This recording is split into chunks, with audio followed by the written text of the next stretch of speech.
الحمد لله رب العالمين والصلاة والسلام على سيد الأنبياء والمرسلين وعلى آله وأصحابه أجمعين.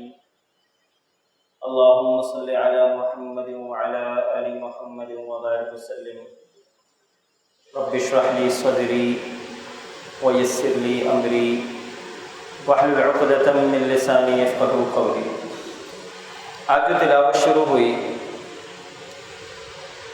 تو اس تلاوت میں شروع میں جو بات آئی کہ اللہ رب العالمین نے یہ حکم کیا ہے کہ ان اللہ یأمر بالعدل والاحسان.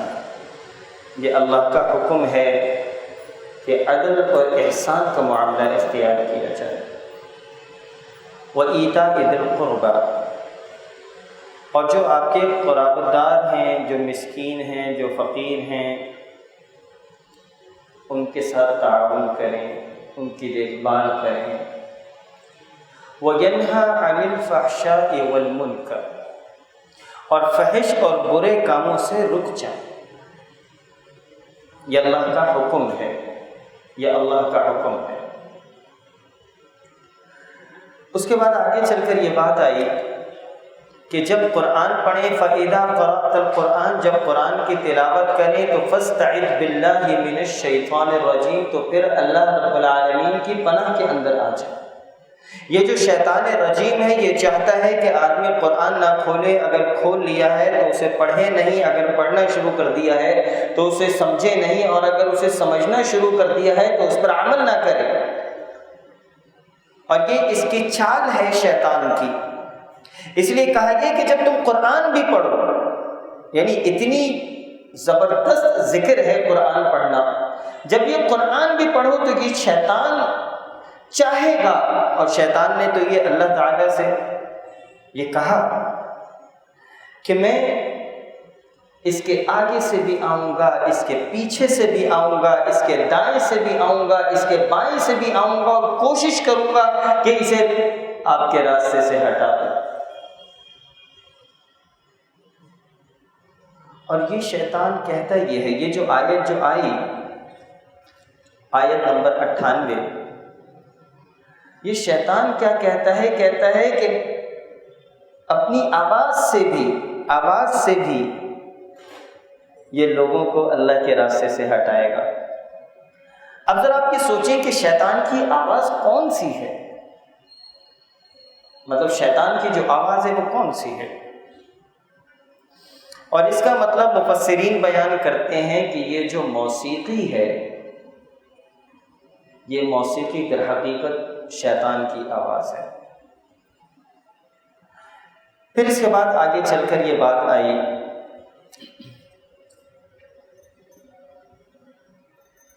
ایک بستی کی مثال اللہ تعالیٰ بیان فرماتا ہے.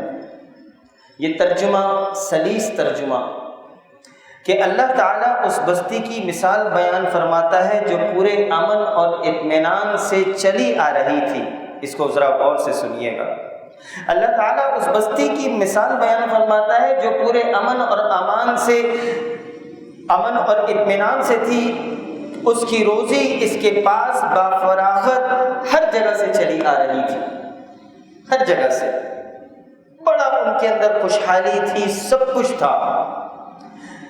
پھر اس نے اللہ تعالیٰ کی نعمتوں کا کفر کیا. اس بستی والوں نے اللہ کی نعمتوں کا کفر کیا تو اللہ نے اسے بھوک اور ڈر کا مزہ چکھایا. فَأَذَاقَهُ اللَّهُ لِبَاسَ الْجُوعِ وَالْخَوْفِ، بھوک اور ڈر کا اللہ نے پھر ان کو مزہ چکھا دیا جو بدلہ تھا ان کے کرتوتوں کا.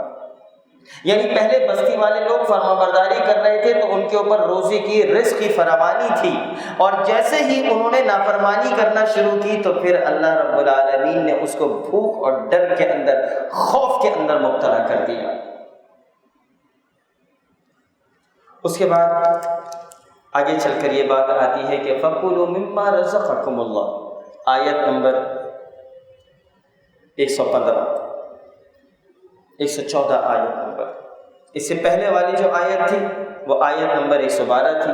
اور یہ ہے آیت نمبر 114 کہ فَكُلُوا مِمَّا رَزَقَكُمُ اللَّهُ۔ دیکھو جو اللہ نے تو جو تمہیں رزق دیا ہے، کون سا رزق؟ حلالاً طیب، جو حلال اور طیب رزق ہے وہ رزق تم کھاؤ، جو حلال ہے۔ حرام رزق کو اپنے پر مسلط نہ کرو، حرام رزق کو اپنے پر مسلط نہ کرو، جو حلال چیزیں اس کو کھاؤ۔ اور اللہ کی حلال چیزیں اتنی بے شمار ہیں کہ اگر ان کو کھایا جائے تو وہ کمی نہیں ہے، لیکن مسئلہ یہ ہے کہ شیطان ہمیں ان چیزوں کی طرف دعوت دیتا ہے کہ جو حرام ہے۔ یہاں اللہ کہتا ہے کہ حلال کھاؤ۔ یہاں ایک اور بات سمجھ میں آتی ہے جو اگلی صفحے میں یہ بھی بیان ہوا کہ آیت نمبر 124 کو بھی اگر ہم ملا کر سمجھنے کی کوشش کریں اس آیت کے ساتھ، کہ وہ جو ہفتے والا دن تھا بنی اسرائیل کے قوم کو اللہ تعالیٰ نے منع کیا کہ بھائی یہ سارے دن تمہاری روزی کے ہیں، یہ سارے دن تمہاری کمائی کے ہیں، تم جو کچھ کرنا چاہتے ہو کرو، دیکھو ہفتے والے دن یہ ہمارا دن ہے، ہفتے کا جو دن ہے یہ ہمارا دن ہے، اس دن تم صرف عبادت کرو گے، ہمارے احکام کے مطابق جو شریعت ہے اس کے اوپر تم کام کرو گے، اور باقی جو 6 دن ہیں وہ تم اس میں روزی روٹی کما سکتے ہو۔ اصحاب السبت یہ مچھلیاں پکڑتے تھے۔ اب ہوا یہ کہ ان کو روکا گیا کہ جو 7واں دن ہے، جو ہفتے کا دن ہے، اس دن تم مچھلیاں نہ پکڑو، باقی ہفتے کے 6 دن مچھلیاں پکڑو۔ یعنی کہ حلال یہ ہے کہ 6 دن تم مچھلیاں پکڑو، یہ تمہارے حلال ہے، 7ویں دن تم مچھلی پکڑنا یہ تمہارے لیے حرام ہو جائے گا۔ میں آپ کو بات یہ سمجھانے کی کوشش کر رہا ہوں کہ جو اللہ کا حکم ہے کہ حلال اور طیب رزق کھاؤ، یہ حلال اور طیب کیا چیز ہے؟ دیکھیں انسان جب حرام کی ملاوٹ کرنے کی کوشش کرتا ہے اپنے رزق کے اندر تو اللہ اس کے اوپر حرام کو مسلط کر دیتا ہے۔ میں دوبارہ ریپیٹ کر رہا ہوں اپنے الفاظ کو، جو حرام رزق کے پیچھے چلتا ہے، جو حرام کو اپنے رزق کے اندر ملاوٹ کرنے کی کوشش کرتا ہے، اللہ اس کے اوپر حرام کو مسلط کر دیتا ہے اور پھر اس کے پاس حرام کے علاوہ کوئی چارہ ہی نہیں ہوتا۔ اس کی مثال یہ جو اصحاب السبت تھے، ہفتے کے 6 دن یہ مچھلیاں پکڑتے تھے، لیکن انہوں نے یہ سوچا کہ بھئی یہ جو 7واں دن ہے اس کے دن ہم کیوں اس دن بھی ہم مچھلیاں پکڑیں گے۔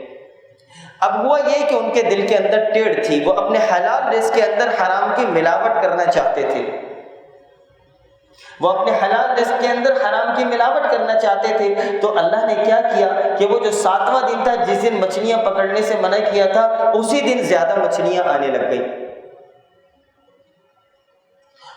در حقیقت یہ ہے کہ جو حرام کو پیچھے چلتا ہے اللہ اس پہ حرام مسلط کر دیتا ہے۔ 7ویں دن مچھلیاں اب آنے لگ گئی اور اس پوری قوم نے اللہ کی نافرمانی کی، اور یہ آلریڈی 9ویں پارے میں اس کا تذکرہ گزر چکا ہے کہ ہوا یہ کہ یہ 3 گروہ تھے۔ اس میں ایک گروہ وہ تھا جو اللہ کے حکم کی نافرمانی کرتا تھا، یعنی کہ وہ مچھلیاں پکڑتا تھا، اللہ نے مچھلیاں پکڑنے سے روکا تھا، وہ مچھلیاں پکڑتا تھا۔ دوسرا گروہ وہ تھا کہ جو ان کو مچھلیاں پکڑنے سے روکتا تھا کہ دیکھو بھائی اللہ کا حکم ہے نہ پکڑو، اللہ کے حکم کی نافرمانی نہ کرو، یہ دوسرا گروہ تھا۔ اور ایک تیسرا گروہ بھی تھا، وہ کون سا تھا؟ کیا خیال ہے وہ کون سا ہونا چاہیے آج کل کے زمانے کے مطابق؟ وہ خاموش رہتے تھے، وہ نہ 3 میں تھے نہ 13 میں تھے۔ بھائی وہ کہتے تھے کہ بھئی اگر یہ کر رہے ہیں چلو ٹھیک ہے کرنے دو، ہمارا کیا ہے، بس ہم تو بھئی اپنے کاموں میں لگے ہوئے ہیں، ہم بس اپنی۔ یہ 3 گروہ تھے، یعنی کہ ایک گروہ وہ تھا کہ جو مچھلیاں پکڑ رہا تھا، ایک گروہ وہ تھا جو مچھلیوں کو پکڑنے سے روکتا تھا، اور ایک گروہ وہ تھا کہ جو خاموشی کی زندگی اختیار کرتا تھا، اسے کسی سے لینا دینا نہیں تھا۔ اللہ نے جب عذاب نازل کیا، جب یہ اپنی نافرمانی کو کراس کر چکے تھے، تو جب اللہ نے ان کے اوپر عذاب نازل کیا تو اللہ نے صرف ایک گروہ کو بچا لیا، وہ گروہ جو ان کو برائی کرنے سے روکتا تھا۔ ان دونوں گروہوں کے اوپر کہ وہ گروہ جو مچھلیاں پکڑتے تھے اور دوسرا گروہ جو نیوٹرل تھے، سو کالڈ نیوٹرل، اللہ نے ان دونوں گروہوں کے اوپر اپنا عذاب نازل کر دیا، بندر بنا دیا گیا۔ یہ اللہ کی طرف سے عذاب تھا۔ اس لیے حلال جو رزق ہے اس کی کمائی کی فکر کریں، حرام سے جلد چھٹکارا حاصل کرنے کی کوشش کریں۔ اس کے بعد سورہ بنی اسرائیل کے تلاوت کا آغاز ہوا۔ یہ جو سورہ بنی اسرائیل کی تلاوت ہے اس کو اسراء معراج کے حوالے سے ہے۔ یہ معراج جو اللہ کے نبی صلی اللہ علیہ وسلم کو ہوا کہ سبحان الذی اسری بعبدہ، پاک ہے وہ اللہ جو اپنے بندے کو لیلا من المسجد الحرام الی المسجد الاقصی، کہ اپنے بندے کو رات ہی رات میں مسجد حرام سے مسجد اقصی تک لے گیا۔ الذی بارکنا حولہ لنریہ من آیاتنا انہ هو السمیع البصیر، جس کے آس پاس ہم نے برکت دے رکھی ہے اس لیے کہ ہم سے اپنی قدرت کے بعض نمونے دکھائیں، ہم اسے اپنی قدرت کے بعض نمونے دکھائیں، یقیناً اللہ ہی خوب سننے اور دیکھنے والا ہے۔ اب یہاں تو یہ ہوا کہ اللہ کے نبی صلی اللہ علیہ وسلم کو معراج نصیب ہوئی۔ یہ جو معراج اس کی یہ آیت ہے کہ مسجد حرام سے مسجد اقصی اللہ کے نبی کو لے گئے۔ یہ ہوا کیا؟ اللہ کے نبی صلی اللہ علیہ وسلم دعوت اور تبلیغ کے کام میں لگے ہوئے تھے۔ 10ویں نبوت کے سال اللہ کے نبی صلی اللہ علیہ وسلم کو یہ جو پوری دعوت اور نبوت کا کام تھا، اس میں قریش والے بہت شدید مصیبتیں اور مشکلات کھڑا کرتے تھے، بہت زیادہ اللہ کے نبی صلی اللہ علیہ وسلم کو تکلیف پہنچاتے تھے۔ اس تکلیف کے پیچھے وہ جو کھڑے ہوتے تھے ان کو جو پاور ملتی تھی وہ پاور اپنی بیوی سے ملتی تھی، حضرت خدیجہ رضی اللہ تعالی عنہ ان کے لیے ایک پلر تھی۔ دوسرا پلر ان کے لیے ان کے چچا ابو طالب تھے۔ ان دونوں کا انتقال 10ویں نبوت کے سال ہوا اور اللہ کے نبی نے اس سال کو عام الحزن قرار دیا، غم کا سال۔ بہت شدید غم میں تھے، ایک تو مصیبتیں چاروں طرف سے آ رہی تھیں اور یہ جو 2 پلرز تھے ابو طالب اور حضرت خدیجہ رضی اللہ تعالی عنہ، یہ دونوں رخصت ہو چکے، بہت شدید غم میں تھے۔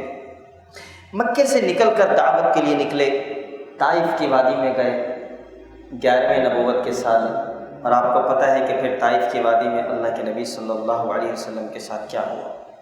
اب اس رنج و الم کے اندر، اب اس تکلیف کے اندر کہ جب چاروں طرف سے مصیبت اور مشکلات، اور طائف کی وادی کے اندر بھی کس طریقے سے اللہ کے نبی صلی اللہ علیہ وسلم کو پتھروں سے مارا گیا، لہو لہان کیا گیا، اب اللہ رب العالمین پیارے حبیب صلی اللہ علیہ وسلم کو اپنی یہ جو کائنات ہے اس کے جلوے دکھانا چاہتے تھے کہ وہ جو غم ہے وہ تھوڑا سا کم ہو جائے، وہ جو تکلیف ہے یہ تھوڑی سی کم ہو جائے۔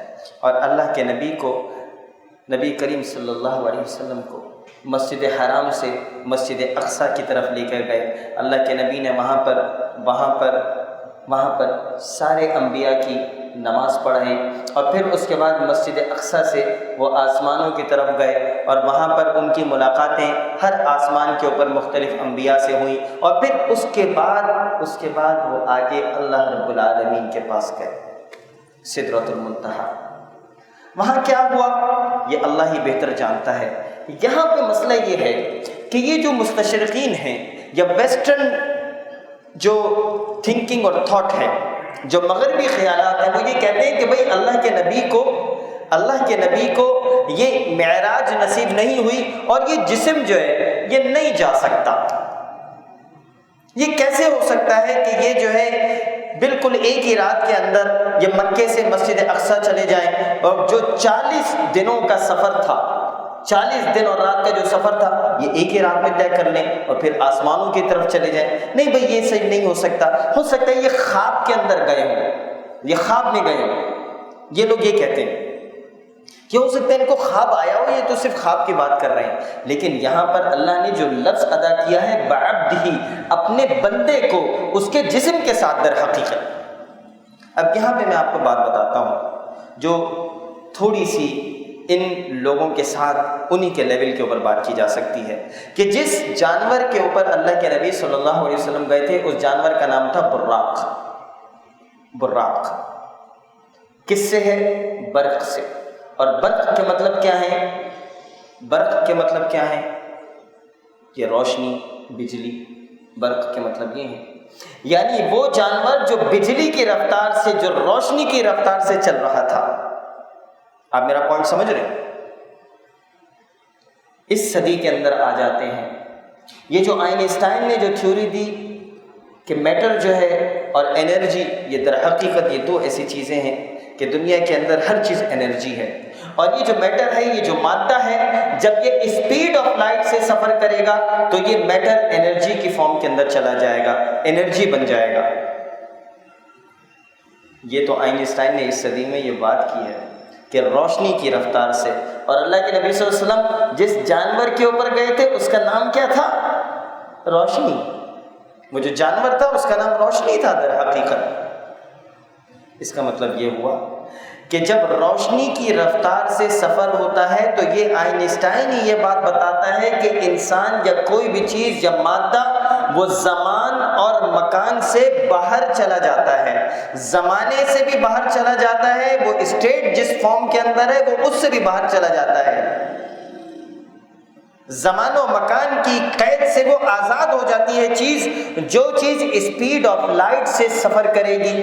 اس کا مطلب یہ ہوا کہ اللہ کے نبی صلی اللہ علیہ وسلم نے جب روشنی کی رفتار سے جب سفر کیا تھا تو وہ زمان و مکان کی قید سے باہر چلے جا چکے تھے، اور یہ تو آج بھی سائنس پروف کر رہی ہے کہ یہ پاسبل ہے۔ سائنس نے آج یہ بات بولی، 1450 سال پہلے اس کا ایک معجزہ اسلام نے دکھا دیا۔ ایک چیز کہ جب اسپیڈ آف لائٹ سے سفر ہوتا ہے تو چیز، مادہ زمان و مکان کی قید سے آزاد ہو جاتا ہے۔ ایک چیز یہ ہے۔ دوسری چیز یہ ہے کہ ان کو ماضی کی اور مستقبل کی خبر کیسے چل گئی۔ ان کو جنت اور جہنم ابھی تو واقع نہیں ہوئی، ابھی تو واقع نہیں ہوئی، ابھی تو قیامت نہیں آئی، یہ جنت اور جہنم ان کو کیسے دکھا دیا گیا؟ یہ کیسے دکھا دیا گیا؟ میں آپ کو سمجھانے کی کوشش کرتا ہوں یہاں پر کہ یہ چیز کیا ہے۔ کہ یوں سمجھ لیجئے کہ یہاں پہ 3 کمرے ہیں اور ان تینوں کمروں کے درمیان میں دیوار ہے۔ ایک کمرہ ہے، دوسرا کمرہ ہے اور تیسرا کمرہ ہے۔ ان تینوں کمروں کے درمیان میں دیوار ہے۔ پہلا جو کمرہ ہے یہ ماضی ہے، دوسرا جو کمرہ ہے یہ حال ہے، اور جو تیسرا کمرہ ہے یہ مستقبل ہے۔ اب حال کے اندر اللہ کے نبی صلی اللہ علیہ وسلم موجود تھے۔ حال میں جو پریزنٹ جس کو ہم کہتے ہیں، ایک کمرہ آپ اسے کہیں کہ وہ پاسٹ ہے، بیچ والا پریزنٹ ہے، اور جو اگلا جو کمرہ ہے وہ فیوچر ہے۔ اللہ کے نبی حال کے اندر موجود تھے۔ اب بظاہر جب میں اور آپ کسی کمرے کے اندر موجود ہیں جس کے دائیں ہاتھ پہ بھی کمرہ ہو اور بائیں ہاتھ کے اوپر بھی کمرہ ہو، تو ہمیں نہ یہ بات پتہ ہوگی کہ دائیں ہاتھ والے کمرے میں کیا ہو رہا ہے، نہ ہمیں یہ پتہ ہوگا کہ بائیں ہاتھ میں کیا ہے۔ آپ کو آئیڈیا ہوگا، کسی کو کچھ بھی نہیں ہوگا، کیونکہ بیچ میں کیا موجود ہے؟ کیا ہے بیچ میں موجود؟ دیواریں موجود ہیں۔ لیکن آپ اپنے آپ کو تھوڑا سا اوپر کر دیتے ہیں، آپ ایلیویٹ ہو جاتے ہیں، آپ دونوں کمروں کی دیوار پہ بیٹھ جائیں۔ اگر بیچ میں دیوار پہ بیٹھ جائیں تو جب آپ دیوار پہ بیٹھیں گے تو آپ کو یہ کمرہ بھی نظر آئے گا اور آپ کو دوسرا کمرہ بھی نظر آئے گا۔ آپ کو میری بات سمجھ میں آ رہی ہے کہ جب آپ تھوڑا سا اوپر ہو جائیں،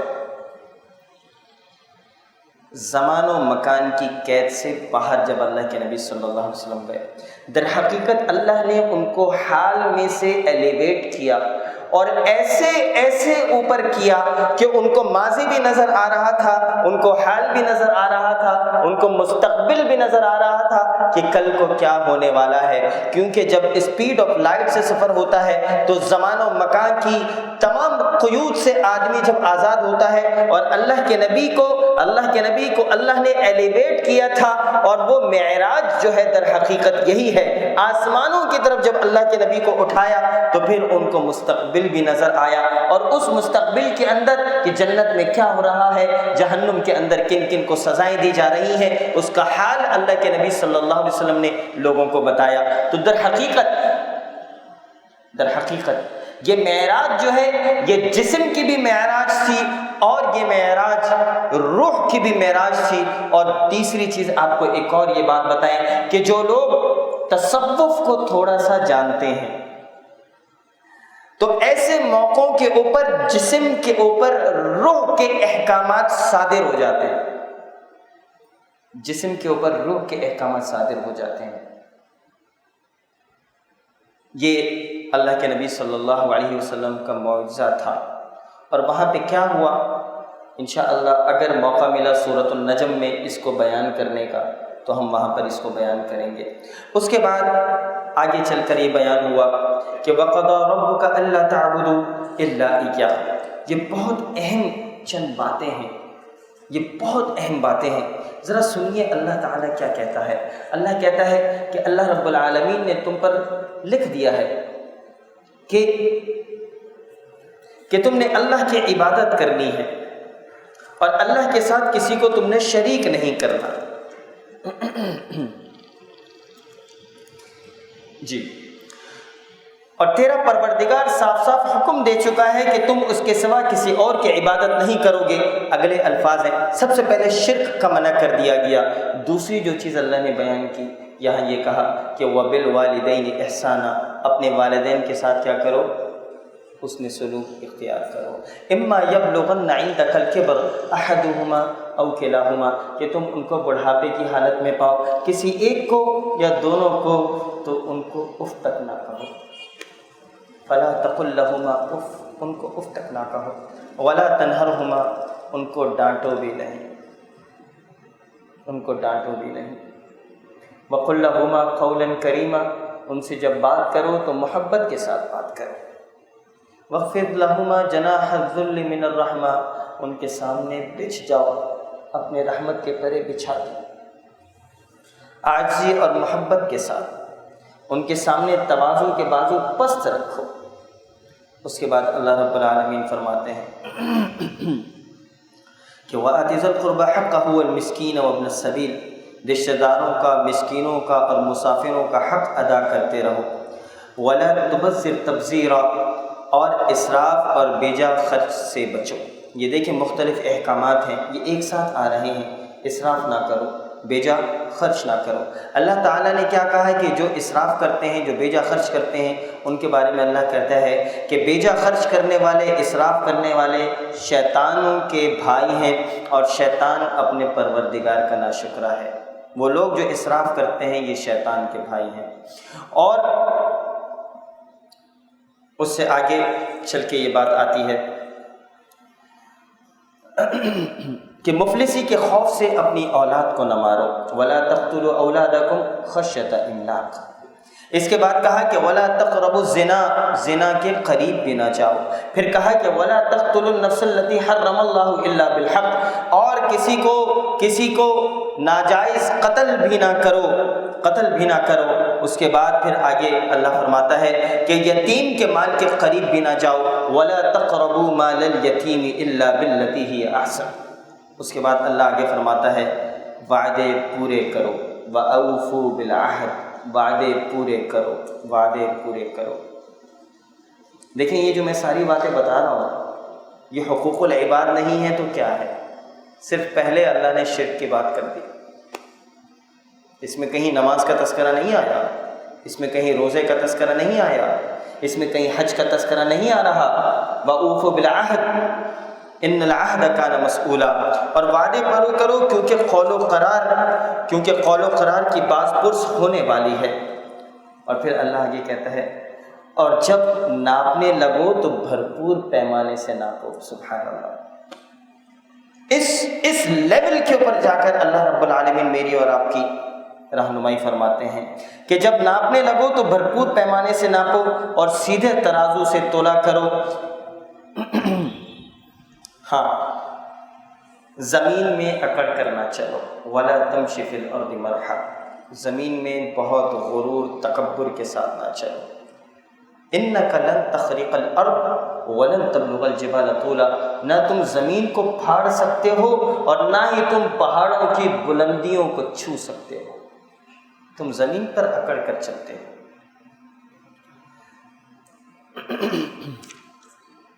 یہ چند احکامات تھے جو یہاں پر بیان ہوئے ہیں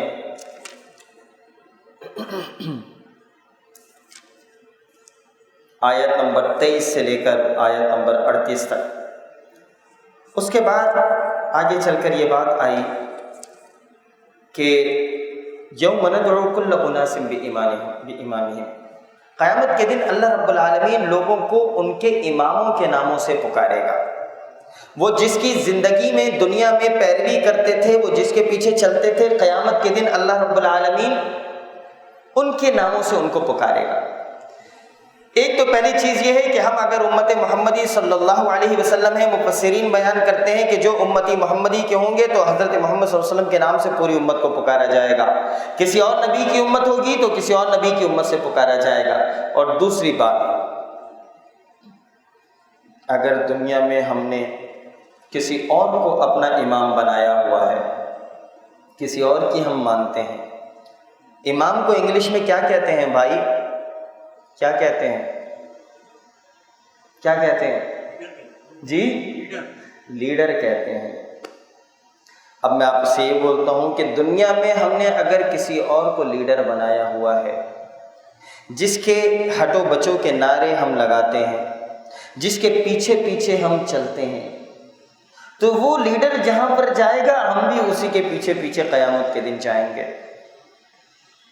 اسی لیے دنیا میں اگر کوئی لیڈر ہو سکتا ہے تو وہ صرف اور صرف اللہ کے نبی صلی اللہ علیہ وسلم، ان کے سامنے سرنڈر کر جائیں. اور باقی جو لیڈر جو چھوٹے بظاہر جو نظر آتے ہیں، ان کو ذرا دیکھیں کہ کیا یہ اللہ کے نبی صلی اللہ علیہ وسلم کے راستے پر چل رہے ہیں تو ہاں ٹھیک ہے، میں اس کی پیروی کروں گا. اور اگر یہ اللہ کے نبی کے راستے پر نہیں چل رہے تو چاہے وہ اس سے مجھے جتنی محبت ہو، میں اس کا نام لیوا نہیں بنوں گا. میں نے بہت مختصر الفاظ میں ایک جامع بات آپ تک پہنچا دی ہے، کیونکہ یہاں پہ بیٹھے ہوئے لوگ ہیں، ہم نے مختلف لیڈرز اپنے چنے ہوئے ہیں. اللہ رب العالمین مجھے اور آپ کو بہت ہی کھل کر یہاں پر یہ بات بیان کرتے ہیں. اس کے بعد آگے چل کر یہ بات آئی کہ اقم الصلاۃ لدلوک الشمس الی غسق اللیل وقرآن الفجر ان قرآن الفجر کان مشہودا، کہ نماز کو قائم کرو آفتاب کے ڈھلنے سے لے کر رات کی تاریکی تک، اور فجر کا قرآن پڑھنا بھی یقیناً فجر کے وقت کا قرآن پڑھنا حاضر کیا گیا ہے. یہ آیت نمبر 78 ہے. اور اس سے آگے چل کر اللہ کہتے ہیں کہ رات کے کچھ حصے میں تہجد کی نماز میں قرآن کی تلاوت کریں، یہ زیادتی آپ کے لیے ہے. ان قریب آپ کا رب آپ کو مقام محمود میں کھڑا کرے گا. اور دعا کیا کریں وقر ربی ادخلنی مدخل صدق، اے میرے پروردگار مجھے جہاں لے جا اچھی طرح لے جا، وَأَخْرِجْنِي مُخْرَجَ صِدْقٍ، اور جہاں سے نکال اچھی طرح سے نکال، وَاجْعَلْ لِي مِن لَّدُنْكَ سُلْطَانًا نَصِيرًا، اور میرے لیے اپنے پاس سے غلبہ اور امداد مقرر فرما دیجیے. غلبے کا مطلب سمجھتے ہیں کہ اللہ کے نبی کی دعا تھی کہ اے اللہ I want to be on the top. مقام محمود کیا ہے؟ اللہ کے نبی صلی اللہ علیہ وسلم نے یہ جو دعا ہم جو اذان کے بعد جو دعا کرتے ہیں کیا ہے؟ اللہم رب هذه الدعوة التامة والصلاة القائمة وبعثه مقاما محمودا الذي وعدته. اس میں ہم یہ بھی کرتے ہیں کہ وارزقنا شفاعته يوم القيامة انك لا تخلف الميعاد. اللهم رب هذه الدعوة التامة والصلاة القائمة آت محمدا الوسيلة والفضيلة والدرجة الرفيعة وبعثه مقاما محمودا. ہم یہ دعا کرتے ہیں کہ اے اللہ کے نبی صلی اللہ علیہ وسلم کو مقام محمود عطا کر دے. اور یہ مقام محمود وہ مقام ہے کہ اللہ تعالیٰ صرف ایک آدمی کو یہ مقام عطا کرے گا. اور اللہ کے نبی صلی اللہ علیہ وسلم نے اس مقام کے لیے حضرت موسیٰ کے لیے دعا نہیں کروائی، حضرت عیسیٰ کے لیے دعا نہیں کرائی، اپنے باپ ابراہیم علیہ السلام کے لیے دعا نہیں کرائی، حضرت آدم کے لیے دعا نہیں کرائی. انہوں نے کہا امت سے کیا کہا کہ میرے حق میں دعا کرو کہ اللہ تعالیٰ وہ جگہ مجھے عنایت فرما دے. اور اللہ نے یہاں پر یہ وعدہ بھی کیا ہے کہ ہم تمہیں مقام محمود عطا کریں گے. اور پھر اس کے بعد اللہ کے نبی صلی اللہ علیہ وسلم سے کہا کہ آپ یہ بات بولیں کہ مجھے جہاں بھی لے جائیں تو جہاں لے جائیں یا جہاں سے بھی نکالیں خیر اور عافیت کا معاملہ ہو اور مجھے غلبہ عطا کریں. غلبہ، سپر پاور. سلطانا نصیرا، اور مدد کرے۔ اس کے بعد سورۃ الکہف کی تلاوت کا آغاز ہوا۔ یہ در حقیقت چند نوجوان تھے، اس کے بارے میں اللہ کے نبی صلی اللہ علیہ وسلم کی احادیث بھی ہیں کہ جو اس کی پہلی 10 اور اس کی آخری 10 آیتیں، اس کی ابتدائی 10 اور آخری 10 آیت کی فضیلت احادیث میں یہ بیان کی گئی ہے کہ جو ان کو یاد کرے اور پڑھے گا وہ فتنہ دجال سے محفوظ رہے گا۔ پہلی 10 آیتیں اور آخری 10 آیتیں، اور جو اس کی تلاوت جمعے کے دن کرے گا آئندہ جمعے تک اس کے لیے ایک خاص نور کی روشنی رہے گی۔ اب اس میں کیا چیز تھی؟ کچھ نوجوان تھے، اس میں چند قصے آئیں گے، ان میں سے آج ہم کچھ چیزیں ڈسکس کریں گے اور بقیہ ہم کل کریں گے۔ ان میں کچھ نوجوان تھے اور یہ نوجوان دیکھتے تھے کہ چاروں طرف برائی ہے۔ میں آج کے نوجوانوں سے بھی یہ بات کہوں گا کہ اس کو اپنے اوپر بھی ذرا غور کریں، آج کے جوان بھی اسے اپنے اوپر غور سے سنیں کہ اس زمانے میں کچھ نوجوان تھے اور دیکھتے تھے کہ چاروں طرف برائی ہے، چاروں طرف بے حیائی ہے، اللہ کی نافرمانی ہے، اور وہ اللہ کے فرما بردار بندے بن کر رہنا چاہتے تھے۔ وہ اس بستی سے انہوں نے ہجرت کی اور پھر پہاڑوں کے اندر ایک غار کے اندر جا بیٹھے، اور جب وہ وہاں پہ سونے لگے تو وہ سو گئے اور اللہ رب العالمین نے ان کو ایک لمبی نیند سلا دیا۔ اب قرآن کے اندر یہ آتا ہے کہ شمسی لحاظ سے 300 سال اور قمری لحاظ سے 309 سال وہ لوگ سوتے رہے۔ یہ پھر جاگے اور پھر یہ اپنا کھانا لینے کے لیے گئے، تو پھر ان کی قوم کو پتہ چلا کہ اچھا یہ تو وہ لوگ ہیں جو 300 سال پہلے غائب ہوئے تھے۔ اب یہ کتنے لوگ تھے؟ یہ 7 تھے، یہ 8 تھے، کتنے تھے یہ اللہ ہی بہتر جانتا ہے۔ اس کے اندر مختلف ہیں کہ 7 اور پھر ایک کتا، 8 اور پھر ایک کتا ان کے ساتھ موجود تھا۔ در حقیقت یہاں پر یہ بات سمجھنے کی ہے کہ جو اللہ والے ہوتے ہیں، جو اللہ کی فرما برداری کرتے ہیں، وہ ہر وقت اپنے آپ کو برائی سے، بے حیائی سے، نافرمانی سے بچنے کی کوشش کروانا چاہتے ہیں۔ آج کا جو نوجوان ہے، اگر اس کے دل میں اللہ کی محبت آ جائے، دیکھیں قیامت کے دن کہ جب چاروں طرف نفسا نفسی ہوگی، اس نفسا نفسی کے عالم میں اللہ تعالیٰ اپنے عرش کے نیچے 7 قسم کے لوگوں کو جگہ دے گا، اور ان میں سے ایک وہ ہوں گے جنہوں نے جوانی میں اللہ رب العالمین کی عبادت کی تھی۔ جوانی کی عبادت اللہ کو بڑی مقبول ہے۔ آپ کی اگر اولاد بھی ہے، اس کو بھی محبت کے ساتھ دین کی طرف لے کر آئے۔ اللہ کو جوانی کی عبادت بڑی مطلوب ہے۔ اور اس میں ایک اور بھی ہے، ایک یہ ہے کہ ان میں سے ایک آدمی وہ ہوگا کہ جس کو کوئی خوبصورت عورت برائی کی طرف بلائے، کوئی خوبصورت عورت، اور وہ اس کے ساتھ برائی کرنے کی اس کے اندر اہلیت بھی ہو، مطلب وہ اس کے پاس موقع بھی ہو، اور وہ صرف اللہ کی رضا کے لیے اس کو چھوڑ دے، تو قیامت کے دن اللہ تعالیٰ اپنے عرش کے نیچے ایسے شخص کو جگہ دے گا۔ اس لیے اللہ تعالیٰ سے دعا کریں کہ اللہ رب العالمین مجھے اور آپ کو سچی محبت ہمیں نصیب کرے۔